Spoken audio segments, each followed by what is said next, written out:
जय हिंद दोस्तों। बायोलॉजी के और क्वेश्चन रह गए 20, उनको पहले देखते हैं। उसके बाद हमारा 10 नवंबर से बायोलॉजी का बैच शुरू होगा।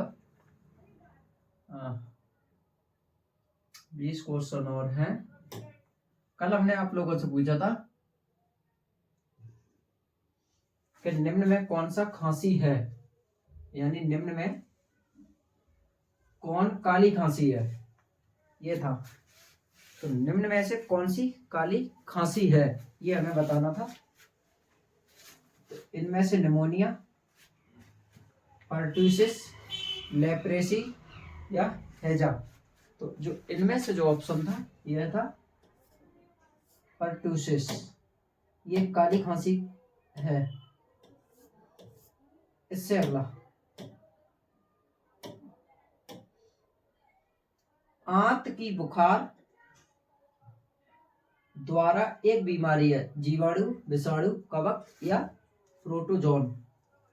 जो आंत का बुखार होता है वह किसके द्वारा होता है, जीवाणु, विषाणु, प्रोटोजोन या फिर कवक।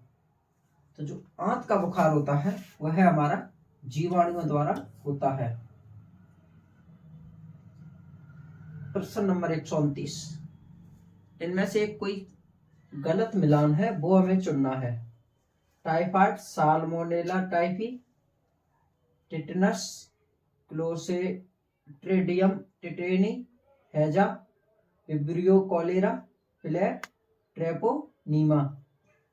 तो इनमें से जो एक गलत ऑप्शन है वह है हमारा फ्लैग ट्रोपोनीमा, और ये तीनों ऑप्शन बिल्कुल सही है। बिडाल जांच किस बीमारी के लिए है? बिडाल जांच किस बीमारी के लिए है? हैजा, सिफिलिस, टेटनस या टाइफाइड। जो बिडाल जांच है यह है हमारी टाइफाइड के लिए। बिडाल जांच टाइफाइड के लिए। इससे अगला, काली मौत बीमारी के लिए उत्तरदायी है माइकोबैक्टीरियम, ट्यूबरकुलोसिस, यर्सीनिया पेस्टस। जो यर्सीनिया पेस्टस है यह एक काली मौत बीमारी के लिए प्रसिद्ध है। यह एक काली मौत के लिए उत्तरदायी है। इससे आगे, निम्न में कौन फेफड़ों की बीमारी है? अब ये 4 ऑप्शन दिए हैं, इनमें से निम्न में से कौन सा एक फेफड़ों की बीमारी है? तो इनमें से जो हैजा ये फेफड़ों की बीमारी है। किस बीमारी में जबड़े में लॉक लग जाता है?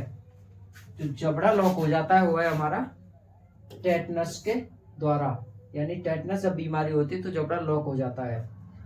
बीमारी जो दूषित जल और भोजन के सेवन से फैलती है, वह कौन सी बीमारी है जो दूषित जल और भोजन से फैलती है?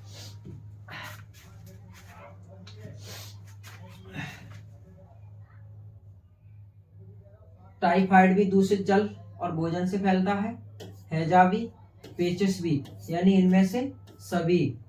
इससे अगला, निम्न में कौन एक यौन संचारित रोग है जो जीवाणुओं से होता है? गोनेरिया।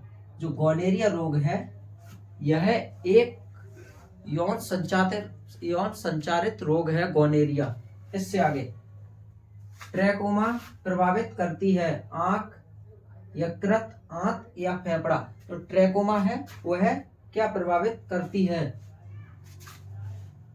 एक मिनट, ये हम 37 पे आ गए थे। 36वां क्वेश्चन, 36वां। ट्रैकोमा को तो आंख देखो प्रभावित करती है। अब 36वां पहले देखो। सिफिलिस द्वारा एक यौन संचारित बीमारी है। सिफिलिस द्वारा एक यौन संचारित बीमारी है। जो सिफिलिस है उसके द्वारा एक यौन संचारित जो बीमारी है वह है हमारी जीवाणु। जीवाणु। इससे आगे, मानव शरीर का कौन सा अंग निमोनिया से प्रभावित होता है? जो मानव शरीर का वह कौन सा अंग है जो निमोनिया से प्रभावित होता है? फेफड़े। निम्नलिखित में से कौन सा रोग दूध द्वारा फैलता है? क्षय रोग, पीलिया, हैजा या डिप्थीरिया। तो दूध के द्वारा भी रोग फैलता है, तो वह कौन सा रोग है? वह कौन सा रोग है? क्षय रोग, पीलिया, हैजा या डिप्थीरिया? तो एक क्षय रोग है, यह क्षय रोग यह दूध द्वारा फैलता है। जन्मजात शिशु को ट्रिपल वैक्सीन किन बीमारी से रक्षा हेतु दिए जाते हैं? वह कौन सी बीमारी है जो जन्मजात शिशु को जो ट्रिपल वैक्सीन दी जाती है वो किस बीमारी से संबंध रखती है? काली खांसी, टेटनस एवं मीजल्स। काली खांसी, टेटनस एवं डिप्थीरिया। तो इनमें से जो ऑप्शन ए है यही हमारा एक ऑप्शन सही है। बीसीजी प्रतिरक्षा किसके लिए किया गया है?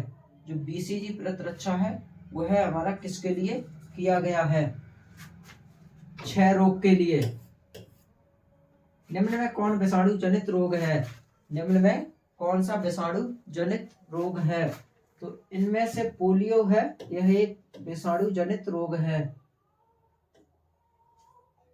पोलियो के टीके का जनक किसे कहा जाता है? तो पोलियो का टीका का जो जनक थे वह कौन थे? पोलियो के टीका के जनक जोनास साल्क या जोनास साल्क है, कहीं साल्क भी है, जोनास साल्क, ये पोलियो के टीके के जनक हैं। किस बीमारी में मरीज को पानी से डर लगता है? रेबीज, एड्स, खसरा। रेबीज से देखो, जब किसी को रेबीज हो जाती है तो अगर उसके ऊपर पानी डाला जाए तो वह व्यक्ति बहुत डर जाता है, तो इसलिए रेबीज होने पर उस व्यक्ति को अधिकांशतः डर लगता है। अगला क्वेश्चन, डेंगू बुखार के संदर्भ में सही चुने। विषाणु जनित बीमारी, एडिस एजिप्टी मच्छर द्वारा फैलता है, प्लेटलेट की संख्या कम हो जाती है, या इनमें से सभी। तो जब डेंगू होता है तो इनमें से सभी। देखो, प्लेटलेट्स की भी कमी हो जाती है, विषाणु जनित बीमारी भी होती है, और हमारा एडिस एजिप्टी मच्छर द्वारा भी फैलता है, यानी इनमें से सभी।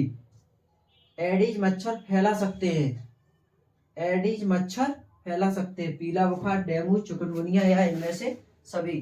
तो जो एडिस मच्छर है वो इनमें से सभी फैला सकते हैं।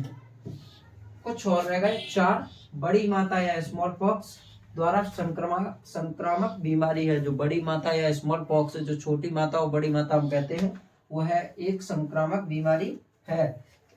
तो इनमें से वेरियोला विषाणु, रुबेला या जर्मन खसरा द्वारा एक बीमारी है। जो रुबेला या जर्मन खसरा है वह एक बीमारी है, विषाणु। H1N1 विषाणु का रोगाणु है। स्वाइन फ्लू, हेपेटाइटिस को प्रभावित करता है लीवर। आज हमने 150 क्वेश्चन देख लिए फिर से।